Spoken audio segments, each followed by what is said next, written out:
Hello, beautiful people. Whether you like your omena dry fried or you like your omena wet fried, I've got you covered. So, what's up, good people? Welcome back to Being Molly Jane. You know, it is here where we make ordinary foods in extraordinary way and make them taste differently and also in a special way.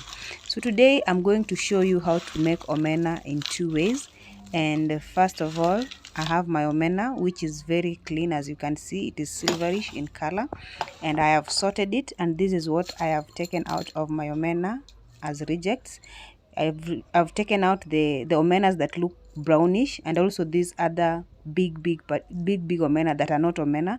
I think they belong to the same class with omena, but not the same species. And for my ingredients of the day, I have my omena, I have some coriander, I have tomatoes, I have 1 lemon, 1 bulb onion, some choosy mix, a cup of milk, and I also have some 2 Royco cubes. Now let's get started. I'll start by washing my omena in some hot water. And then to this water, I'll squeeze some lemon. It helps reduce the smell. Note that you cannot finish the smell, but at least you reduce the smell. So I'm going to squeeze some omena juice into the, I'm going to squeeze some lemon juice and remove all the seeds. You can use a sieve while doing this to save you this next process. And then I've let it settle in the water for like 5 minutes in the hot water and the lemon. Then I went ahead and cut my tomatoes, onions, coriander. So the next step is to start cooking, and first of all I'll remove the omena from the water and try as much as you can to remove all the water. Also remember to drain the water that settles at the bottom of the omena. Now to a clean saucepan, I'm going to add oil and let it heat until it reaches its boiling point, and then add my omena. I'm going to cook this as I stir once in a while until all the omena is crispily cooked and also all the water has dried. But I don't want to take you through all that process of waiting for it to dry, so I'll take you to the omena drying immediately. So as you can see, the omena is crisply dry, and at this point it is very crunchy. You can even eat it like that. So at this point I'm creating a space where I'm going to add my onions. Then I'll stir fry this for some time until the onions are wilted or translucent. Now you can cook omena in two ways once you reach this point. Once the omena is crisply dry, you can take another saucepan, add your onions, cook in oil, and add your tomatoes, and then add your coriander, and then add your crisply dried omena. Or you can use this method that I am using. So the other method is bachelor friendly. So now my onions or kitungu are ready. I've added my tomatoes.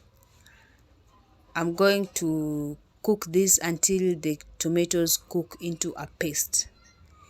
You can choose to cover or not to cover. I don't like covering my omena at this point because it will get soggy from the water that will condense back into the omena from the lid.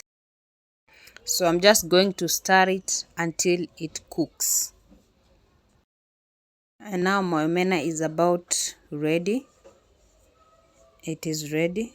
Notice that I've not added any salt because I'll be adding 2 Royco cubes, which are already salty enough. But if you prefer more salt, by all means go ahead and add some salt. So I'm just mashing my Royco cubes before adding them to my omena, and then at this point I'll stir for like a minute and it is ready. If you prefer your omena dry fried, it is ready. You can go ahead and enjoy this with your ugali or your rice or your chapati or your carbohydrate of choice. Now, for those who prefer wet fried omena, it is at this point that you will add your mchuzi mix.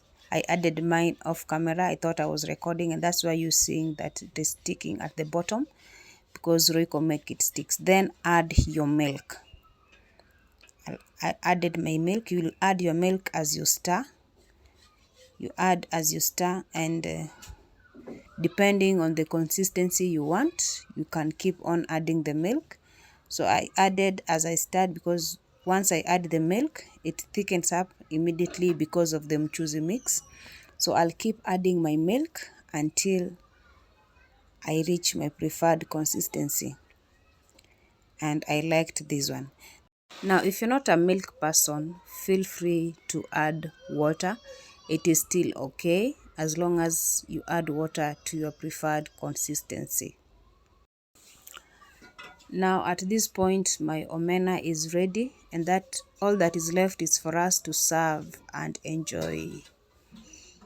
Look at that omena. It is very nice, very creamy, super delicious, so healthy, dense of nutrients, and I don't know what else. If you don't like this, you definitely will never like any other omena. Now, I forgot to add my coriander, but it still turned out well. The omena was so nice and so delicious. So if you have watched this video up to this point, kindly leave a sweet comment, share, like, and subscribe. See you in my next video.